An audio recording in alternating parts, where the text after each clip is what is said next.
बुलेटिनची सुरुवात करतोय एका मोठ्या आणि महत्त्वाच्या ब्रेकिंग बातमीनं। नागपूर नगरपालिका निवडणुकीला हिंसक वळण आलंय। काटोलामध्ये विदर्भ माझा व बीजेपी कार्यकर्ते आपापसात भिडलेत। बोगस मतदानावरून हा वाद झाल्याचं कळतंय। तर काटोलामध्ये विदर्भ माझा व बीजेपी कार्यकर्ते आपापसात भिडल्याची माहिती येते। नागपूर नगरपालिका निवडणुकीला आता एक हिंसक वळण प्राप्त झालंय। नागपूर नगरपालिका तसंच गोंदिया जिल्ह्यात नगरपालिका निवडणुका सुरू आहेत। त्या नगरपालिका निवडणुकीला आता एक हिंसक वळण आल्याचं कळतंय। काटोलामध्ये विदर्भ माझा व बीजेपी कार्यकर्ते यांच्यात आपापसात भिडलेले आहेत। तर बोगस मतदानावरून हा वाद चिघळल्याचं कळतंय। काटोलामधला हा सगळा प्रकार आहे आणि याच्यात नगरपालिकांच्या निवडणुका सुरू आहेत। नागपूरमध्ये मुख्यमंत्र्यांच्या नागपूर शहरात निवडणुका सुरू आहेत नगरपालिकेला, यामुळे हिंसक वळण आल्याचं कळतंय। काटोलामध्ये विदर्भ माझा व बीजेपी कार्यकर्ते बोगस मतदानावरून आपापसात भिडल्याचं कळतंय। बोगस मतदानावरून हा वाद चिघळला आणि आपापसात कार्यकर्ते भिडलेत।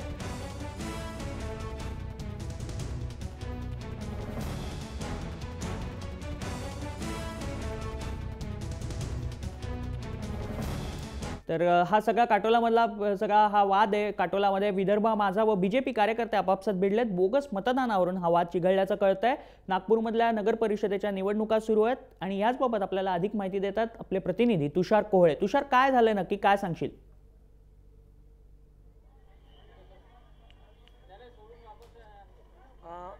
तन्मय, नगर परिषद काटोलमध्ये अत्यंत धक्कादायक असा हा प्रकार घडलेला आहे। आज कुठेतरी ती नगर परिषद ज्या प्रकारे तिथे अत्यंत संवेदनशील आधीपासून वातावरण होतं, तिथे विदर्भ माझा आणि भारतीय जनता पार्टीचे कार्यकर्ते आपसामध्ये भिडलेले आहे। बोगस मतदानावरून हा वाद झालेला होता।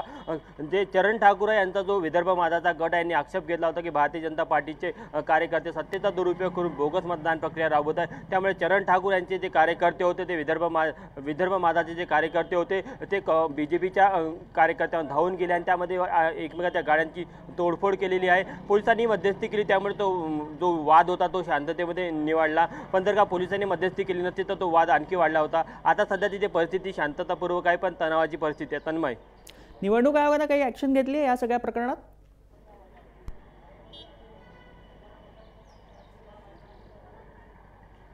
निवडणूक आयोगाकडे अजून कोणतीही तक्रार दाखल झाली नाही, पण पोलिसांनी मध्यस्थी केली आहे। आता पोलीस दोन्ही पक्षाकडनं तक्रार नोंदवून घेणार आहे आणि त्यानंतर सर्व पुढची कारवाई केली जाणार आहे। पोलिसांनी मध्यस्थी केली आहे। निवडणूक आयोगाकडे तक्रार नंतर जाईल। सुरुवातीला ही तक्रार पोलिसांकडे जाणार आहे आणि पोलीस नंतरच्या तक्रारीवर काय कारवाई करते त्यानंतर मग निवडणूक आयोगानं जर का वाटलं हस्तक्षेप करायचा त्यानंतर निवडणूक आयोग हस्तक्षेप करेल, किंवा कोणाला जर वाटलं की निवडणूक आयोगाला तक्रार करावी असेल तर ते निवडणूक आयोगालाही तक्रार करू शकतात। पण सध्या तरी निवडणूक आयोगाकडे कोणतीही तक्रार या संदर्भात दाखल झाली नाही। तन्मय, नक्कीच तुषार, तू आता आमच्यासोबत असाच थांब।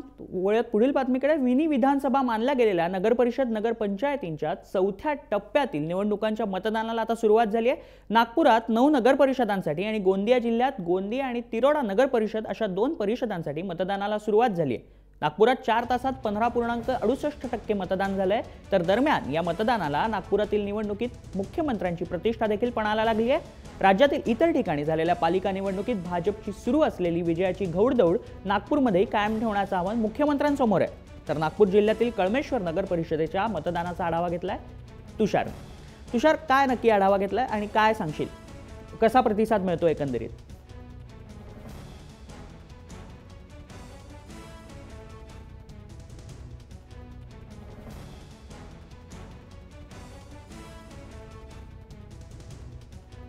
जिल्ह्यातील 9 नगर परिषदांच्या निवडणुकीच्या मतदानाला सुरुवात झालेली आहे। आपण बघू शकतो की कशा प्रकारे सकाळपासून मोठ्या संख्येने मतदारांमध्ये उत्साह पाहायला मिळत आहे। अत्यंत महत्त्वाचा हा निवडणुकीचा टप्पा आहे, कारण की जर का मागील 3 टप्प्याचा विचार केला तर भारतीय जनता पार्टीला ज्या प्रकारे एक यशस्वी घोडदौड त्यांनी सुरू केलेली होती तीही पण कायम ठेवण्याची प्रतिष्ठा आता या निवडणुकीमध्ये आहे। कारण की मुख्यमंत्री देवेंद्र फडणवीस यांचा हा गृहजिल्हा आहे आणि त्या गृहजिल्ह्यातली ही निवडणूक असल्यामुळे सर्व राज्यांचं लक्ष या निवडणुकीकडे लागलेलं आहे। मोहोपा आणि कळमेश्वर ह्या 2 नगर परिषदा ह्या नितीन गडकरी यांचा गृह भाग मानला जातो। ते धापेवाड्यातून येतात, त्यामुळे त्याकडे पण सर्वांचं लक्ष लागलेलं आहे। अत्यंत महत्त्वाची ही निवडणूक आहे। एकंदरीतच सकाळला 9:30 वाजेपर्यंत जवळपास 6.19% मतदान झालेलं आहे। मोठ्या संख्येने महिला वर्ग असो, तरुण असो किंवा वयोवृद्ध असो, सर्व स्तरातनं मतदान मोठ्या संख्येने मतदान केंद्रावर येत आहे आणि मतदान करत आहे। निवडणूक आयुक्त JS सहारे यांनी देखील थोड्या वेळाआधी या मतदान केंद्राला भेट दिली होती। त्यांनी देखील पाहणी केली आणि सर्व व्यवस्था सुरळीत सुरू असल्याचं त्यांनी सांगितलं। 2 आणखी महत्त्वाच्या नगर परिषदांमध्ये काटोल नगर परिषदेमध्ये माजी मंत्री अनिल देशमुख त्यांच्याविरुद्ध त्यांचा पुतण्या आशिष देशमुख यांच्या 2 गटांमध्ये महत्त्वाची निवडणूक होत आहे. त्यामुळे त्या निवडणुकीकडे पण सर्वांचं लक्ष लागलेलं आहे. आज निवडणूक शांततेमध्ये होत आहे आणि उद्याच्या मतमोजणीमध्ये मतदार कोणाला कौल देतात याकडे सर्वांचं लक्ष असणार आहे. कॅमेरामॅन दिनेश सातपुतेसह तुषार कोहडे, जय महाराष्ट्र न्यूज, नागपूर.